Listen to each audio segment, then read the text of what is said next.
MA उत्तरार्ध के सभी छात्रों का स्वागत है, अभिनंदन है। प्रिय छात्रों, हमने इससे पूर्व आचार्य आनंद वर्धन के ध्वन्यालोक में वाच्यार्थ से भिन्न जो व्यंग्य अर्थ होता है उसके विषय में चर्चा की थी।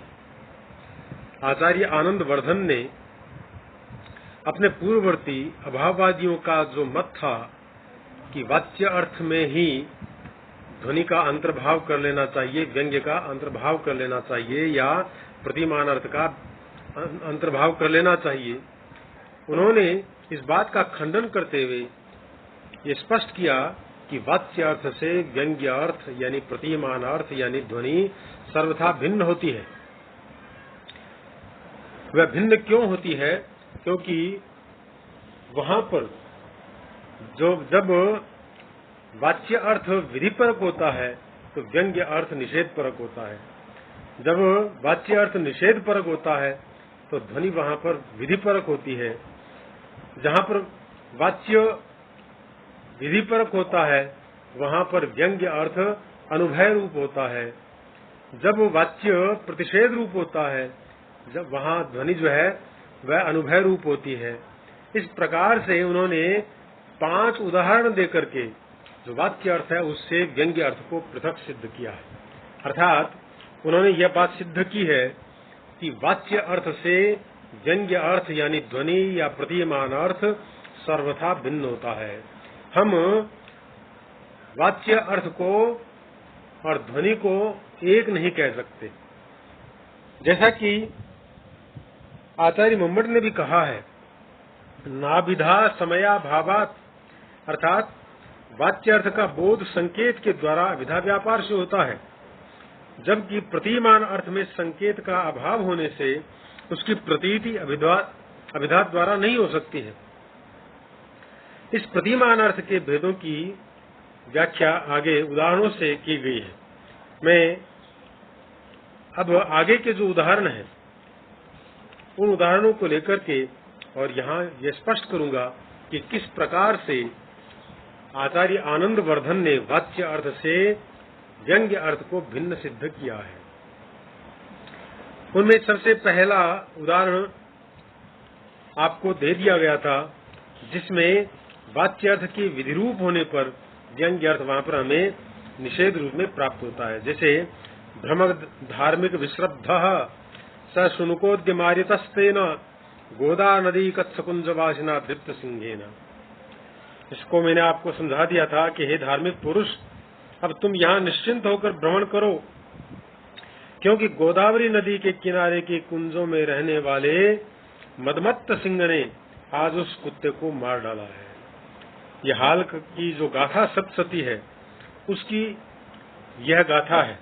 इसका अभिप्राय यह है कि गोदावरी नदी की जो पुलिन है, तट है, वहां कोई पुंसली नायिका अपने प्रियतम से मिलने का स्थान रख रखी है और वहां वह आया जाया करती है।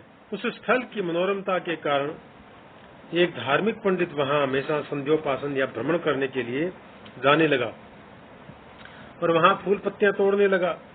इससे पुंसली नायिका के प्रेम मिलन में बाधा उत्पन्न होने लगी और वह चाहने लगी कि वह धार्मिक यहाँ न आया करे। तो उस स्थान पर एक कुत्ता भी आया करता था, जिससे कि वह धार्मिक पुरुष बहुत डरता था, दुखी था।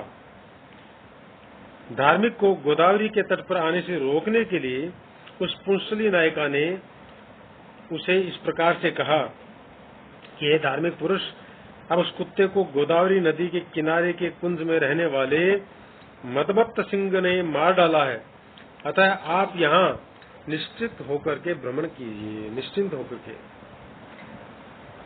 वह पुंसली जानती है कि धार्मिक व्यक्ति जो कि एक कुत्ते से भी डरता है, सिंह का नाम सुनकर अवश्य डर जाएगा तथा भविष्य में उस सिंह के भय से गोदावरी के तट पर वह नहीं आएगा। इससे उसके प्रेम मिलन में किसी प्रकार की बाधा उत्पन्न नहीं होगी। सिंह की भयंकरता के अतिशय को प्रदर्शित करने के लिए यहाँ पर कत्सकुंजवासिना तथा दृप्त पदों का प्रयोग किया गया है। अर्थात सिंह उसी कुंज में रहता है जहाँ की वह धार्मिक घूमता है और पत्र पुष्प तोड़ता है, और वह सिंह सामान्य सिंह नहीं, दीप्त है, पागल है, उसको किसी प्रकार हटाया भी नहीं जा सकता। इस वाक्य में ब्रह्म पद का वाच्यार्थ विधिरूप है। वह पुंसली उस धार्मिक व्यक्ति को निश्चिंत होकर भ्रमण करने के लिए कहती है, परंतु उस पुंसली का कहने का अभिप्राय यही है कि वह धार्मिक पुरुष वहां भ्रमण न करे। सिंह की भयंकरता धार्मिक व्यक्ति के वहां भ्रमण करने का निषेध करती है। यह प्रतिमान अर्थ निषेध रूप में है। विधि और निषेध परस्पर भिन्न होते हैं, अतः वाच्य विधि अर्थ और प्रतिमान निषेध अर्थ भी परस्पर भिन्न होंगे, उन्हें एक नहीं कहा जा सकता। फिर यहाँ संस्कृत भाषा में लिंग, लोट और तव्यता आदि जो कृत्य प्रत्यय हैं, जो कि विधि प्रत्यय कहलाते हैं, इसके प्रयोग से यह प्रतीत होता है कि कहने वाला सुनने वाले को कार्य में प्रवृत्त करा रहा है। श्रोता को कार्य में प्रवर्तित करना ही वक्ता का अभिप्राय है, परंतु यहाँ वह पुंसली धार्मिक को आदेश नहीं दे रही कि वह भ्रमण करे। उसका भ्रमण करना तो स्वतः सिद्ध है। पुंसली तो धार्मिक व्यक्ति के उस भय को दूर करने का प्रयास कर रही है कि कुत्ते के कारण जो उत्पन्न हुआ है। अतः यहाँ विधि प्रतिषेध के अभाव रूप में है, यानी अति प्रसव रूप है। इस प्रकार यहाँ लोट लकार का प्रयोग प्रेषितार्थ में ही यहाँ पर हुआ है, जैसा कि महर्षि पाणिनि ने सूत्र में कहा है, प्रेषाति सर्ग प्राप्त कालेषु कृत्याश्च। इस सूत्र से अतिसर्ग यानी कामाचार या स्वेच्छाचार और प्राप्त काल के अर्थ में हुआ है, आदेश देने के अर्थ में यहाँ पर इसका प्रयोग नहीं हुआ है। इसी प्रकार से कहीं पर वाच्य अर्थ के प्रतिषेध रूप में होने पर जो व्यंग्य अर्थ होता है वह विधि रूप में होता है। इसका उदाहरण दिया था, श्वशुर अत्र निमज्जति अत्र हम दिवस के प्रलोक है, मापधिका रात्र्यंधका शय्यायामम निमंक्षसि। इसका अर्थ है कि हे पथिक, मेरी सास यहाँ सोती है और मैं यहाँ सोती हूँ, यह बात दिन में ही अच्छे प्रकार से देख लो। रात्रि में हे आंखों से अंधे या रतोंधी रोग से ग्रस्त व्यक्ति, तुम कहीं मेरी सैया पर ही न गिर जाना। यह आर्या गाथा सप्तसती की है। एक विवाहित महिला का पति प्रदेश गया हुआ है, उसके घर पर एक पथिक अतिथि रूप में आता है।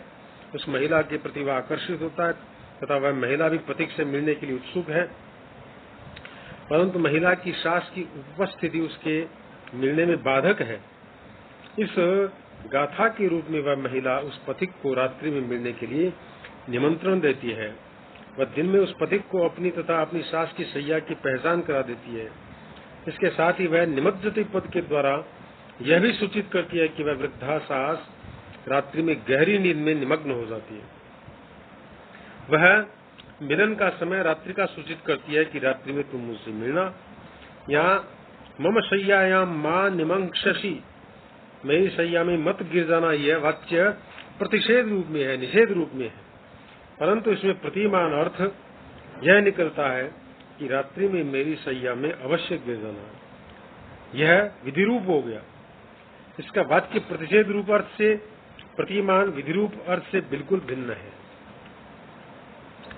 इस प्रकार वाक्य अर्थ के निषेध रूप में होने पर व्यंग्य अर्थ विधि रूप में होता है। इसका एक उदाहरण इन्होंने यहाँ पर दिया है। इसी प्रकार कहीं वाच्य अर्थ में विधि होती है तो व्यंग्य अर्थ में अनुभव रूप होता है, न विधि होती है न प्रतिषेध रूप होता है। इसका उदाहरण देते हुए कहते हैं, ब्रज ममैवैकस्या भवन्तु निश्वास रोदितव्यानि, मातवापि तया विना दाक्षिण्य हतस्य जनिषत। तुम जाओ, मैं अकेली ही निश्वासों रुदनों को भोगूंगी, दाक्षिण्य के टक्कर में पड़े हुए तुमको भी कहीं उसके विरह में ये सब न भोगने पड़े। एक नायिका का प्रेमी किसी दूसरी तरुणी से भी प्रेम करता है और उससे मिलने के लिए जाता रहता है, परंतु वह अपनी पहली प्रेमिका के प्रति भी कठोर आचरण न करके प्रेम प्रदर्शित करता है। दूसरी प्रेयसी से मिलकर वह जब पहली प्रेमिका के पास आता है तो उसके शरीर पर संभोग के चिन्ह स्पष्ट हैं, जिनको देखकर वह खंडिता नायिका इस प्रकार कहती है कि अब तुम वहीं जाओ, मेरे भाग्य में तो निश्वासों को लेना और रोना तो लिखा ही है, उसको मैं भोगूंगी ही। कहीं ऐसा न हो कि तुम मेरे प्रति अनुकूलता दिखाते रहो और उस अपनी प्रेयसी के विरह में निश्वासों और रोने का कष्ट भोगो। यहाँ ब्रज का वाक्यार्थ विधि रूप है, परंतु प्रतीयमान अर्थ नायिका का प्रगाढ़मन्यु प्रतीत होता है, जो न तो जाने के अभाव रूप निषेध को और न ही जाने रूप विधि को प्रदर्शित करता है। अतः यह अनुभय रूप है। इसी प्रकार से वाच्यार्थ के प्रतिषेध रूप में होने पर भी व्यंग्य अर्थ अनुभय रूप हो सकता है। इसका उदाहरण देते हुए आचार्य लिखते हैं, प्रार्थये तावत् प्रसीद निवर्तस्व मुख शशि ज्योत्स्ना विलुप्तमो निवहे अभिसारिकाणां विघ्नं करोष्यन्यासामपि हताशे। मैं प्रार्थना करता हूँ तुम प्रसन्न हो जाओ, लौट जाओ, मुख रूपी चंद्रमा की ज्योत्सना से अंधकार को नष्ट करने वाली है हताशे, तुम दूसरी अभिसारिकाओं के कार्य में भी विघ्न उपस्थित कर रही हो। यह जो गाथा है इसकी 3 प्रकार से व्याख्या की जा सकती है। प्रथम प्रकार की व्याख्या इस प्रकार से हो सकती है, नायिका अपने प्रेमी के घर आई, परंतु नायक के गोत्र स्खलन आदि किसी अपराध से नाराज होकर वह लौटने के लिए तैयार हो जाती है। तब नायक उसके रूप की प्रशंसा करके उसको लौटाने के लिए इस प्रकार से कहता है कि तुम्हारा मुख चंद्रमा के समान आलोकित है, इससे तुम न केवल अपने सुख में ही विघ्न डाल रही हो, अपितु तो अन्य अभिसारिकाओं के भी सुख में विघ्न डाल रही हो। यहाँ नायक का नायिका के प्रति चाटु विशेष व्यंग्य है। इस प्रकार वाच्य अर्थ मत जाओ निषेध रूप होने पर भी प्रतीयमान अर्थ न तो निषेध रूप है और न विधि रूप है। दूसरी व्याख्या के अनुसार यह उक्ति नायिका की सखी ने उससे कही है। नायिका अभिसार के लिए जाना चाहती है, सखी उसे समझाती है, परंतु सखी द्वारा समझाने पर भी जब नायिका जाने को उद्यत हो जाती है तो वह उससे कहती है कि तुम अपने मुखचंद्र की ज्योत्सना से अंधकार का विनाश करके न केवल अपने को ही सुख में विघ्न डाल रही हो, अपितु अन्य अभिसारिकाओं के कार्य में भी विघ्न डालने का काम कर रही हो। इस प्रकार यह सखी का नायिका के प्रति चाटु विशेष व्यंग्य है। मत जाओ इस वाच्य अर्थ के निषेध रूप होने पर भी वह व्यंग्य अर्थ तो निषेध रूप है और न विधि रूप है। आचार्य अभिनवगुप्त ने इस गाथा की दोनों व्याख्याओं के दृष्टि से एक अलग प्रकार की व्याख्या को प्रस्तुत किया है। वे कहते हैं कि पहली व्याख्या में नायकगत चाटु अभिप्राय और दूसरी व्याख्या में सखीगत चाटु अभिप्राय व्यंग्य है, परंतु पहली व्याख्या में पुनः प्रियतम के घर के प्रति गमन करना और दूसरी व्याख्या में प्रियतम के घर जाने से लौट कर आना, इन वाच्यार्थों में ही व्यंग्य अर्थ विश्रांत हो जाता है। अर्थात व्यंग्य अर्थ की अपेक्षा वाच्य अर्थ अधिक मनोग्राही होने से यह उदाहरण गुणीभूत व्यंग्य के प्रयोगलंकार का तथा रसवद अलंकार का उदाहरण हो सकता है। इस अवस्था में यह ध्वनि का उदाहरण नहीं होगा, इसलिए इस गाथा की व्याख्या इस प्रकार करनी चाहिए। कोई नायिका अपने प्रियतम के घर की ओर तेजी से जा रही है, उसी समय नायक भी अपनी प्रियतमा के घर की ओर आ रहा है। वह नायिका को न पहचानने के बहाने से उसकी इस प्रकार से प्रशंसा करता है और अपनी पहचान कराने के लिए हताशे पद का प्रयोग करता है। वह कहता है कि जब दूसरी अभिसारिकाओं के लिए विघ्न उत्पन्न कर रही हो तो तुम्हारी आशा कैसे पूरी होगी। इसलिए तुम लौट चलो, मत जाओ। यहाँ लौट चलने से अभिप्राय यह है कि या तो तुम मेरे घर चलो या हम दोनों तुम्हारे घर चले। यहाँ यही अर्थ व्यंग्य अर्थ है। यह न तो विधि रूप है और न निषेध रूप है। इस प्रकार वाच्य अर्थ प्रतिषेध रूप है और प्रतिमान अर्थ अनुभय रूप है। अतः दोनों अत्यंत भिन्न हैं, एक नहीं हो सकते।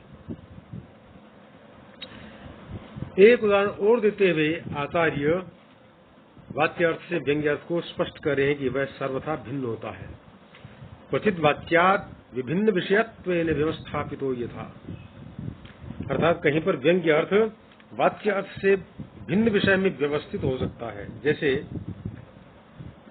कस्य वा न भवति रोषो दृष्ट्वा प्रियायाः सव्रणम अधरम सभ्रमर पद्मांघ्रायणी वारित वामे सहस्वेदानी, अथवा प्रिया के व्रण से युक्त अधर को देखकर किसको क्रोध उत्पन्न नहीं होगा। अरे भ्रमर से युक्त कमल को सूंघने वाली और रोकने पर भी विपरीत आचरण करने वाली, अब तू इसको सहन कर। पिछले चारों उदाहरणों में वाच्य और प्रतिमान अर्थ दोनों ही एक विषय से श्रोता से संबंध रखते हैं, जो कि क्रमशः धार्मिक, पथिक, प्रियतम और अभिसारिका के लिए है। इस प्रकार उन चारों उदाहरणों में ध्वनिकार ने विषय का ऐक्य होते हुए भी स्वरूप के भेद से वाच्य और प्रतिमान अर्थ की भिन्नता प्रदर्शित की है। अब इस उदाहरण में उन्होंने यह दिखलाया है कि विषय के भेद से वाच्य और प्रतिमान अर्थ में भिन्नता हो सकती है। अर्थात वाच्य अर्थ किसी एक व्यक्ति के लिए है तो प्रतिमान अर्थ किसी अन्य व्यक्ति के लिए है। अतः वाच्य और व्यंग्य दोनों भिन्न होते हैं। एक दुराचारिणी नायिका किसी पर पुरुष से रति करके आई है तथा इस कारण उसके अधर में व्रण हो गया है। जब उसका पति यह देखेगा तो वह समझ जाएगा कि इसने दुराचरण किया है और वह अप्रसन्न होगा। नायिका की सखी उसके पति को कहीं समीप जानकर यह वाक्य उस दुराचारिणी से इस प्रकार कहती है कि उसका पति भी उसे सुन ले। इससे वह यह समझेगा कि मेरी पत्नी का अधर भ्रमर से दंष्ट है, किसी पर पुरुष से नहीं, और वह उसके प्रति रुष्ट नहीं होगा। इस उदाहरण में वाच्य अर्थ दुराचारिणी नायिका के प्रति है कि मैंने इस प्रकार की दृश्यता करने के प्रति तुमको अनेक बार रोका, परंतु तुम नहीं मानी। अब अपनी दृश्यता का फल भोगो। परंतु प्रतिमान अर्थ का विषय नायिका का पति है, जिसके प्रति वह इस व्यंग्य अर्थ को बोधित कराती है कि तुम्हारी पत्नी का अधर भ्रमर के द्वारा दंष्ट है, किसी पर पुरुष द्वारा नहीं। अतः तुम इसको निरपराध समझो। इस प्रकार वाच्य अर्थ का विषय नायिका और प्रतिमान अर्थ का विषय उसका पति है, इसलिए ये दोनों अर्थ नितराम भिन्न हैं। इस उदाहरण में प्रतिमान अर्थ के प्रतिवेशी, सपत्नी, स्वयं नायिका, नायिका का जार, तटस्थ, विदग्ध जन आदि अनेक विषय हो सकते हैं। इनके प्रति व्यंग्य अर्थ इस प्रकार से होगा, अर्थात प्रतिवेशी के प्रति, पड़ोसी के प्रति क्या व्यंग्य होगा। सखी प्रतिवेशियों को यह जताना चाहती है कि यदि नायिका का पति नायिका को बहुत अधिक उलाहना दे तो भी इसका अपराध नहीं समझना चाहिए। उसकी जो सपत्नी है उसके प्रति जो व्यंग्यार्थ होगा वह है ईर्ष्या करने वाली सपत्नी को वह सखी यह जताना चाहती है कि इसका अधर प्रियतम ने नहीं काटा अपितु भ्रमर ने काटा है, अतः तुमको इसके सौभाग्य से ईर्ष्या नहीं करनी चाहिए। साथ में प्रियायाः पद का प्रयोग करके उसने अपनी सखी के सौभाग्य अतिशय को सपत्नियों में प्रख्यापित किया है। और स्वयं नायिका के प्रति वह नायिका को यह जताती है कि आज तो इस प्रकार से मैंने तुम्हारी रक्षा कर ली, परंतु भविष्य में पुनः ऐसा कार्य मत करना। नायिका के जार के प्रति वह नायिका के जार को यह जताती है कि आज तो तुम्हारी गुप्त प्रणयनी की मैंने रक्षा कर ली, परंतु भविष्य में तुम कभी इसके अधर को स्पष्ट रूप से मत काटना। तटस्थ विदग्ध जन के प्रति क्या व्यंग्य होगा। तटस्थ विदग्ध जनों को वह अपनी चतुराई प्रदर्शित करती है कि मैंने किस प्रकार झूठ बोलकर अपनी सखी की रक्षा की है।